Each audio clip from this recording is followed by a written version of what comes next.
Bradley Martyn versus Brian Shaw. Who would win in a street fight? Now, the reason we're talking about this today is because Brian Shaw has just been on Bradley Martyn's podcast, and Bradley Martyn just had to ask the infamous age-old question of who would win in a street fight, me versus you. And a lot of you guys subscribed to my channel last year when we were covering the whole Bradley Martyn saga, when he was challenging Devin Haney and Nate Diaz. Except now he's challenging someone who's a lot bigger than him, who outweighs him by 100 pounds, and who's now got a little bit of MMA training. Before we dive into the video, I just ask you one little favor. Drop this video a like, because my channel has just received a copyright strike, which I'm in the process of trying to sort out, but it can basically tank your channel's engagement even more. If you could just drop this video a like, leave a little comment, and make sure you're subscribed with the notifications turned on. I have a lot of you guys say in the comments that you've been unsubscribed from my channel, so just check that you're still subscribed and that you've got those notifications turned on. Okay, nice one. Now that we're done with that, let's dive into this video. Now, they have a little bit of a fun conversation. Bradley Martyn asks Brian Shaw who would win in a fight out of them two. And on this channel, we love to talk about the size versus skill debate. So let's dive in and react to this conversation. Yeah. Speaking of moving on,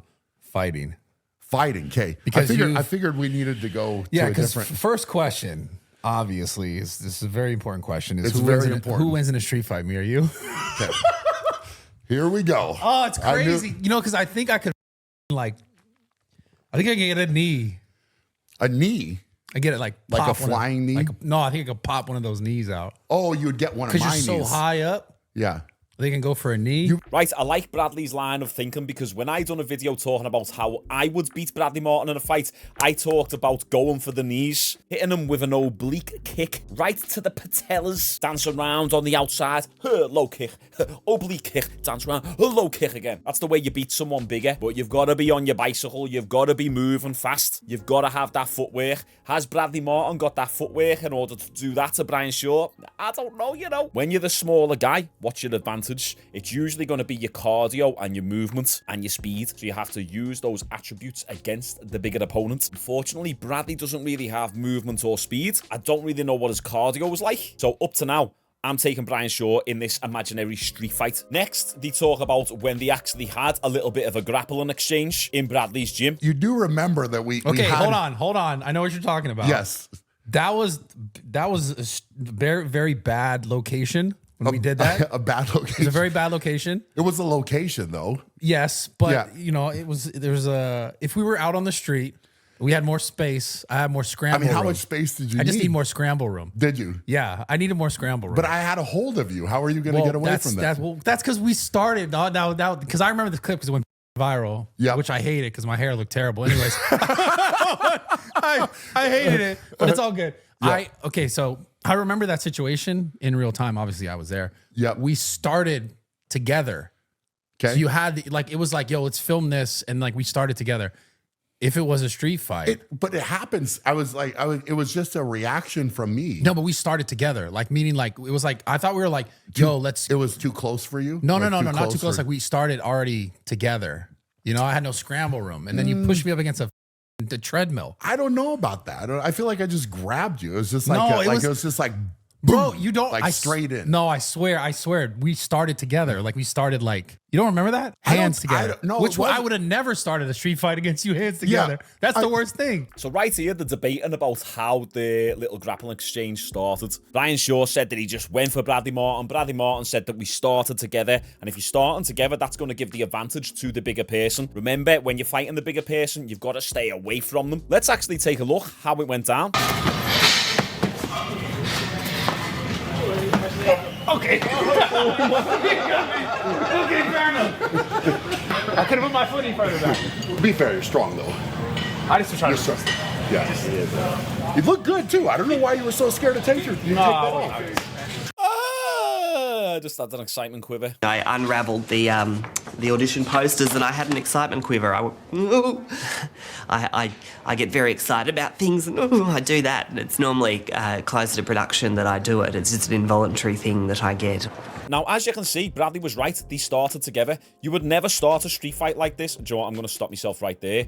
there are plenty of street fights that start like this. But I know what Bradley's saying. He's saying that he needed a little bit of room to work. If you was about to engage in a street fight and you're walking towards someone, especially someone who's 6'9" like Bryan Shaw, you're not going to let them get that close. There's going to be certain circumstances where, yeah, you are going to be right up close and something like this is going to happen. But what Bradley's saying is he would have a better chance if he had room to move around, assess the situation. How do I attack this situation? As you can see, he said, you pushed me into the treadmill. His foot is on the treadmill, to be fair, and you know that can throw you off because now Bradley is going to be thinking like, oh, I'm going to get thrown over the treadmill here. I know what he's saying. It's a mild distraction from what he's trying to do, but would this have went any other way if they had more space to work? Probably not. Bryan's just too much of a big human. You're not going to get into a grappling exchange with Bryan Shaw and win against them. Even if you're someone like Nate Diaz. At the end of the day, Nate Diaz is not going to submit Bryan Shaw. We all seen how that grappling exchange between Dustin Poirier and Bryan Shaw went, and Dustin Poirier is a good grappler, and we've actually covered that video here on my channel. Pro 155-pound MMA fighter grapples 450-pound strongman. I'll put it right up here if you want to go and watch it. Dustin Poirier versus Bryan Shaw in a grappling match. It's very interesting. Do you know what? Just looking at the content that I've made over the months, I love doing this. I have so much fun doing it. I literally do this because I enjoy it, and when I just look back at all the thumbnails and the videos I've done, I just love talking about this stuff. So leave this video a like. If you enjoy my content as well, let me know. Give me a bit of feedback. So Bradley was right here. They started together, and in that circumstance, that favors Bryan Shaw. You were challenging me, and you're like, I think I could take you, whatever. And then I was like, all right, cool, let's go.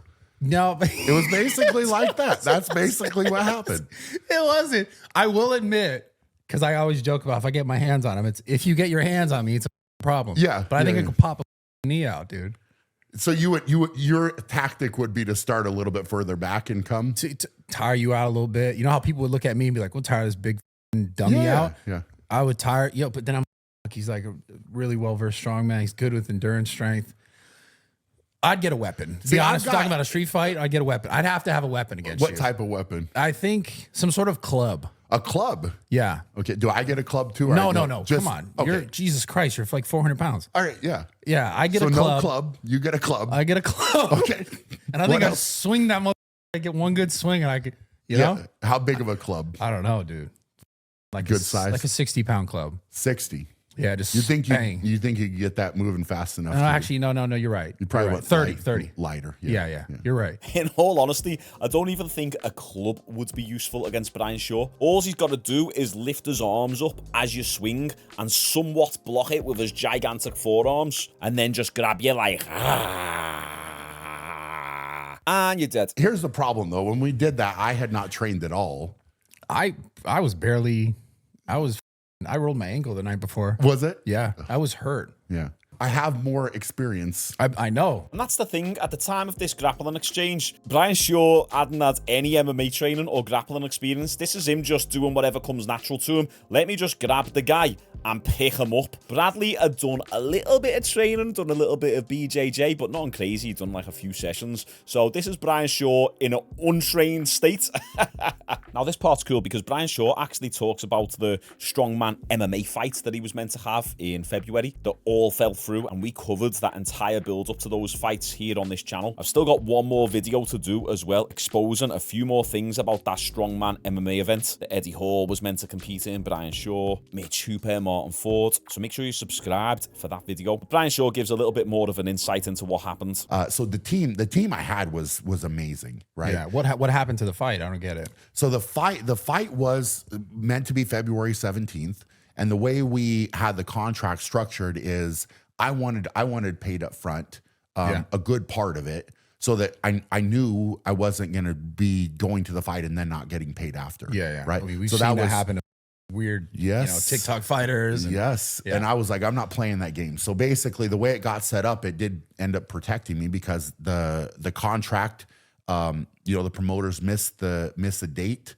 and that was it. I was like, hey, where are we at? Yeah. And it started coming with, well, it's coming and this excuse. And eventually eventually the rubber has to meet the road, and it didn't. As you hear there, he basically didn't get paid. The main organizer of the event had a few investors, but he only managed to raise a few $100,000 here and there from different investors. So the fact that they were promising these $20 million payouts for loads of different fighters, and they probably promised Brian Shaw somewhere in that vicinity, but then they were only able to raise like a couple $1 million. A bit mad. Now, Brian Shaw talks about Martyn Ford here. If you haven't seen Martyn Ford, this is a picture of him on the screen right now. He's 6'7", absolutely jacked, and he's actually got some decent skills. It's hard to find any fighting footage of Martyn Ford, but if you go on my video here, Bodybuilder Martyn Ford will dominate Strongman Brian Shaw, I'll pop it right up here for you. I've compiled a good dozen clips that I've found of him online, hitting pads, throwing punches, doing some combinations on the heavy bag. And my prediction was, if Brian Shaw and Martyn Ford were to fight, Martyn Ford was going to try and keep it on the outside. Brian Shaw needs to close the distance, get him up against the cage, and then take him down. I said it multiple times in my Brian Shaw videos. In fact, you can go and watch them. Here's another one. This strongman just signed an MMA contract. Fighters should be scared. If you just search on my channel, Brian Shaw or Strongman, all these videos will be available for you. Or once again, I'll just pop them up here. But let's listen to Brian Shaw's game plan that he was going to employ against Martyn Ford. So you were going to fight who? It was Martyn Ford. And how big is he? He's an actor. Like 6'7", and I would have had him by probably about 100 pounds. How much you weigh right now? So right now I'm like 385, which is the lightest I've been in a long time. Yeah. But this was going to be about my fighting weight, and I think he was a little bit under 300. Yeah. And I don't know exactly, because I know he was working on his conditioning as well and that type of thing. But I think he was probably going more for that like endurance side of it.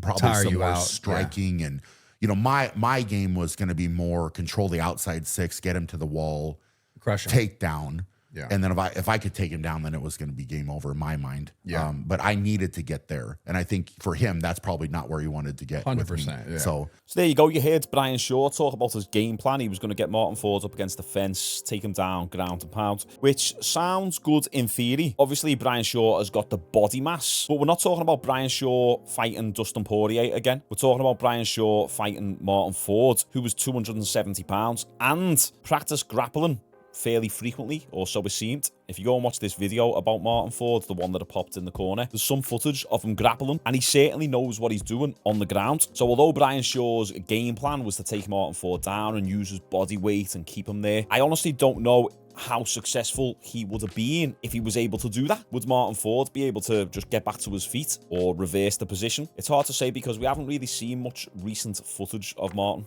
And I know some of the strongmen have watched my videos before, so Martyn, if you're watching this, hit me up in the DMs. I'd love to have a conversation with you for the YouTube channel. Brian Shaw talks about a few other fighters, but we'll get into that on another video just so this video isn't too long for you. And I've got to go and have me tea as well because I'm absolutely knackered and destroyed. Me holiday took it out of me, boys. But to summarise, who would win in a fight out of Bradley Martyn and Brian Shaw? When you look at someone like Bradley Martyn, he's 260, bro. But in this instance, he's small compared to Brian Shaw. So Bradley Martyn versus Brian Shaw is kind of like Bradley Martyn versus Devin Haney or Demetrius Johnson. It's the same weight difference. Bradley Martyn's got a little bit of training under his belt, but this version of Brian Shaw, after 6 months of grappling, training multiple times a week with really good coaches, building up towards doing an MMA fight, Bradley Martyn would have no chance. Now, if Bradley was training consistently, doing a lot of BJJ, doing a lot of striking, I believe he would have a chance.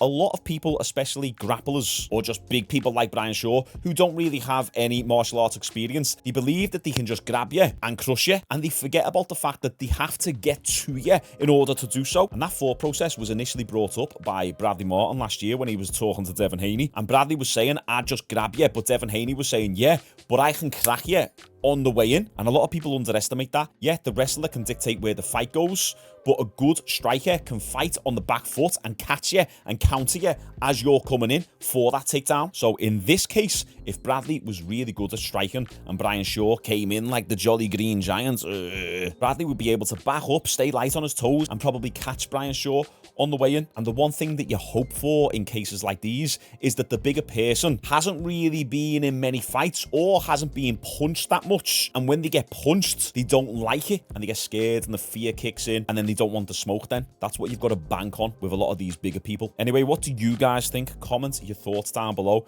Bradley Martyn or Brian Shaw, who are you taking in a street fight, and how does it go down exactly? Appreciate all the love and support, boys. I'm really excited for the channel this year. I've got a few in real life videos on the way that I got when I was in Dubai, so make sure you're subscribed, keep those notifications on, like this video, and I'll see you tomorrow.